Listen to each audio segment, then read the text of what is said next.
Hello, and thank you so much for joining me today. We are going to be talking about Google Forms. My name is Dr. Casey Hutchinson. I am an instructional technology specialist for Newton County Schools. Now, you may be wondering, what is a Google Form? A Google Form is a form that is created by Google that allows you to collect specific data or specific information. Here's a couple of ideas for using Google Forms. If you are creating a survey, maybe a sign up sheet, a sign out sheet, or maybe an interest guide. So, the great thing about Google Forms is this is a tool that can help you assist your students with academics, but it can also help you in your day-to-day life.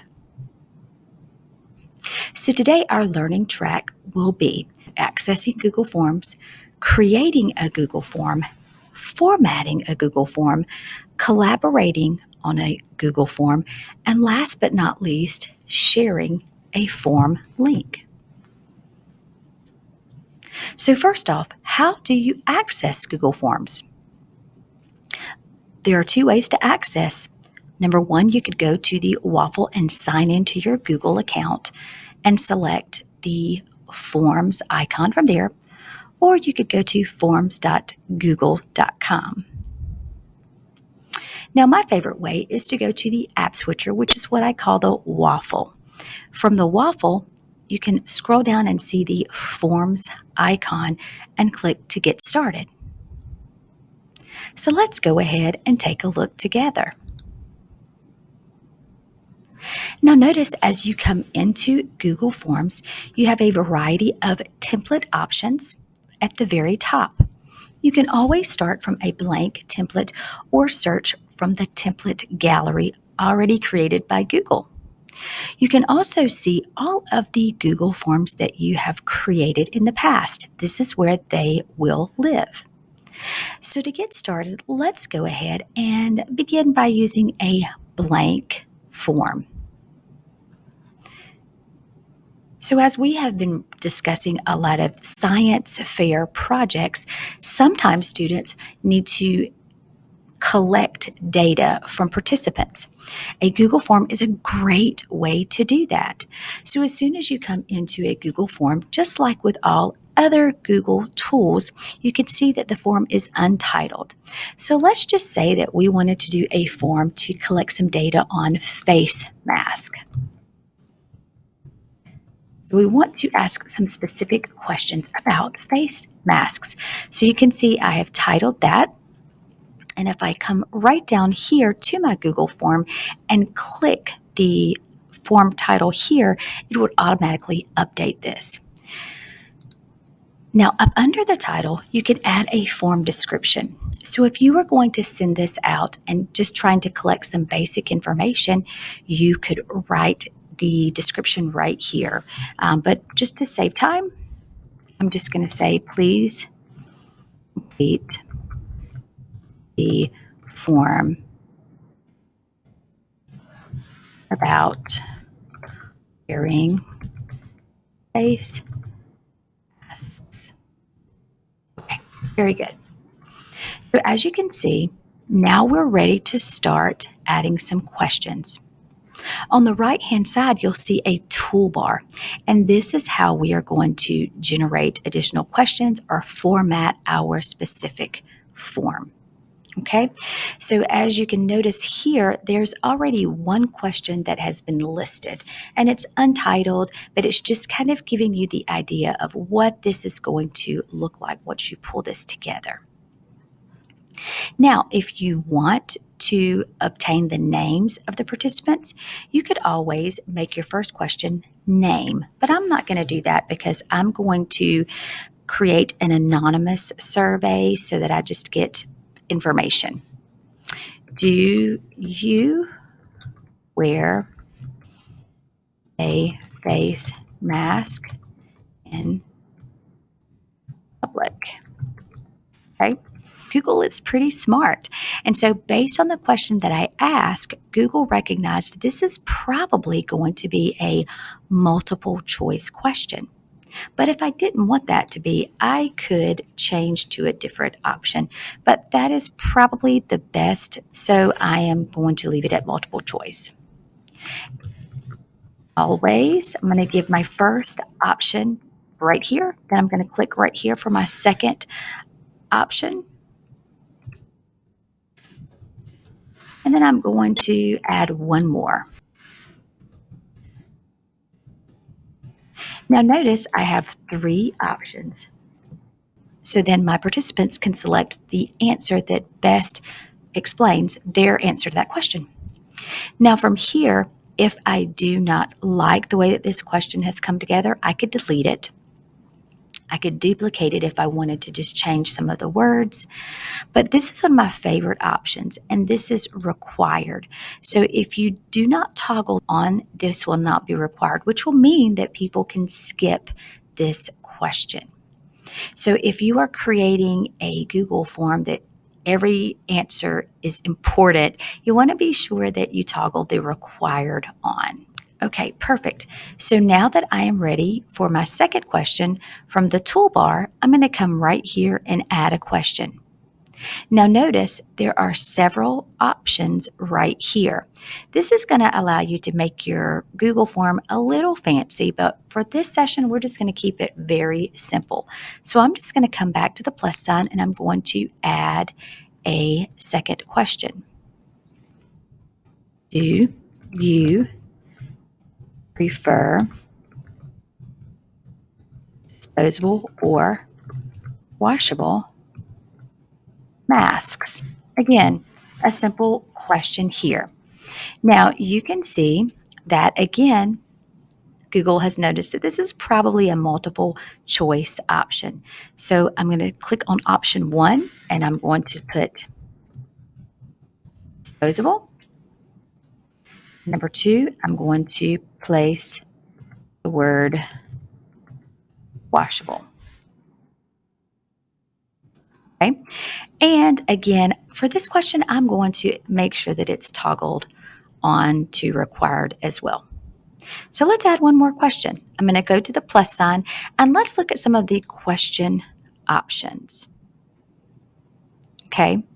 So again, if I just want a short answer, a paragraph, a multiple choice, a checkbox, which means that I can check more than one option, or I can create a drop down. So again, now I'm thinking I want to ask a question about how often do you wash your washable masks?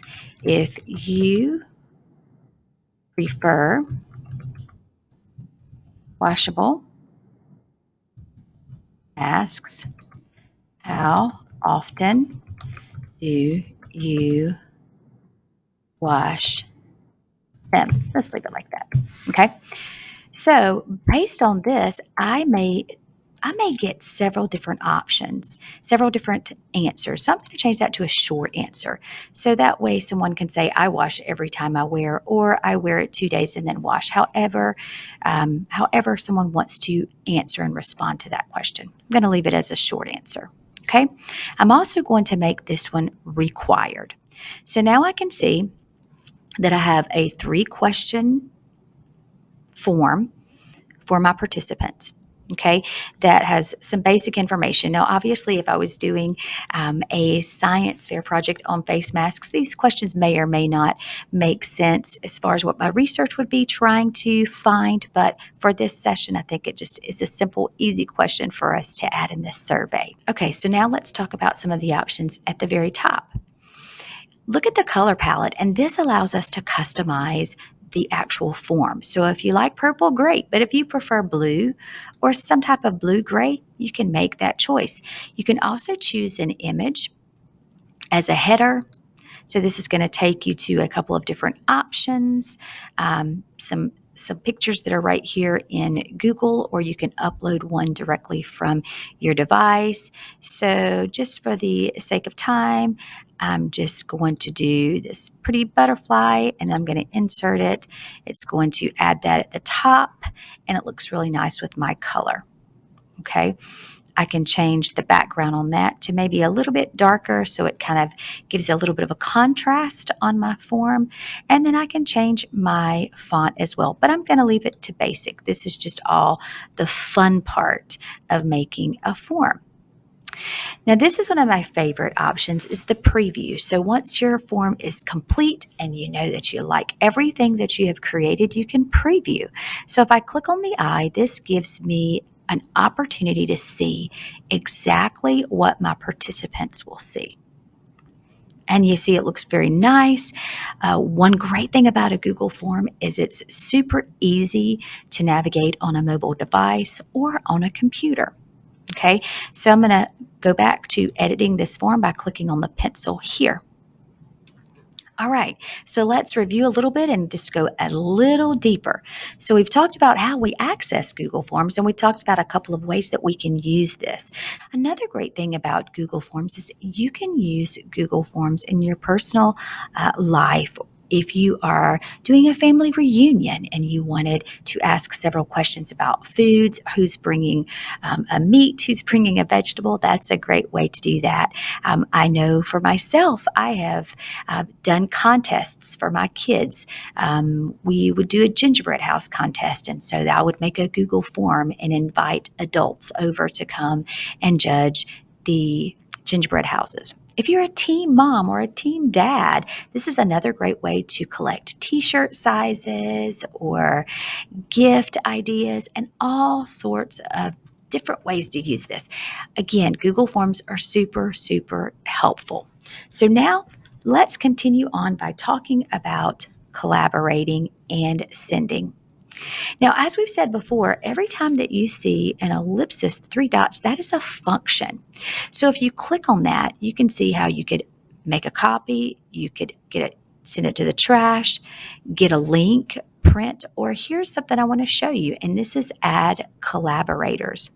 So when I click on add collaborators, this allows me to add another person as an editor. Now, this is super important. Remember, an editor is going to have rights to this form just as you do, the owner. So be sure you understand the rights. I always say with Google, remember the who and the what. Who do you want to get this document and what do you want them to do with this? So let's just say that you are putting together a family reunion with maybe a sibling or a cousin, and you are working together on a Google form to get lots of good information. So if you want someone to edit or maybe to clear up some of the grammar in your questions, this would be how you could add an editor and they can actually edit your document, okay? If I wanted Jennifer Williams to be an editor, I could just select her name and notice that it has chosen editor, and I could send this and she's going to get notification that I am asking her to edit and be a collaborator on this form. Okay, so this is going to again be my collaborators link. Now, if I am ready to send my form out to participants or to family members or to anyone that's going to be answering, then that would need to go to your send. You can either send directly email or you could get a pre-filled link, which is what I typically do. And I, a lot of times, will get a shortened URL and copy this. Once I copy this, I can place it in an email. I can put it in a text message. I can send it through social media. However I want people to actually respond and get the link, I can do this right here. Okay, so copy it and go from there. Same thing with email. I could just go ahead and type in their email address. But if you are using a Google form to help your student and you need this to go to a lot of people, it might just be best to get a pre-filled link so that you can give a little bit of direction. Okay, so as we've said, you can click on the ellipsis and you can add a collaborator here. Notice that you can also see the collaboration link option from the send as well. It's down at the very bottom. But for me, I try to go to different locations when it comes to a form. I try to always go to the ellipsis to add a collaborator and then only use the send option for participants. That way I keep it in my head, keep it very straight in my head where to go when I want someone to respond or someone to collaborate. It works best for me to keep those two separate. Okay, so again, we've talked about how to begin a brand new form. We've talked about ways to use a form.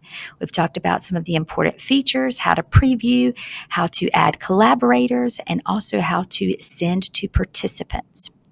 All right. Once we have done that, you will notice this right here, responses. Obviously, there's no responses, but as your participants, as family, or whoever is responding to this form, as they respond, those responses will appear right here. And that is one of my favorite features about Google Forms. I can see all of the responses in isolation, meaning what did each person say on question 1? What did each person say on question 2? And on question 3. Super, super simple. So this will populate once you have sent the form to participants. And last but not least, settings. This is super, super, super helpful. If you may not need to make it a quiz if you're not a teacher, but you might want to look at the responses. Manage how responses are collected and protected.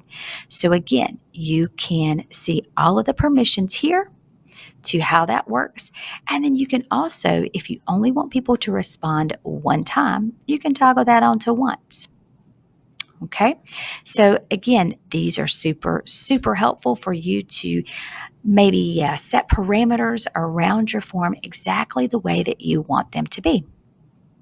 So again, I love, love, love Google Forms. I think that this is an easy way to collect a lot of good data.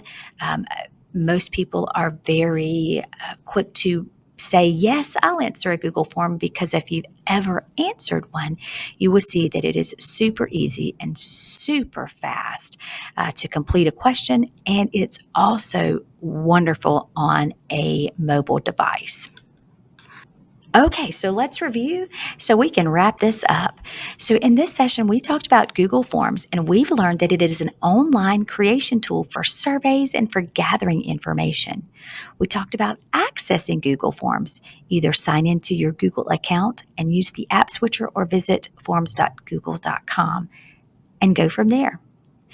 To begin a Google form, you can start by a Scratch form, or you can use one of the many templates that Google has ready for you. To format a Google form, be sure that you use the add elements on the right. This can make your Google form as fancy or as simplistic as you like. And last but not least, when you share a Google form, you can send it a link directly through email. You can copy it and place that anywhere, social media, or a text message. But remember the difference between sending a participant link or a collaborator's link. Remember that a collaborator can change anything on your form. I do appreciate you guys, and I'm so glad that you've joined me today. I hope this was helpful, and I hope that you can find a lot of great ways to use Google Forms. I promise Google Forms will make your life so much easier.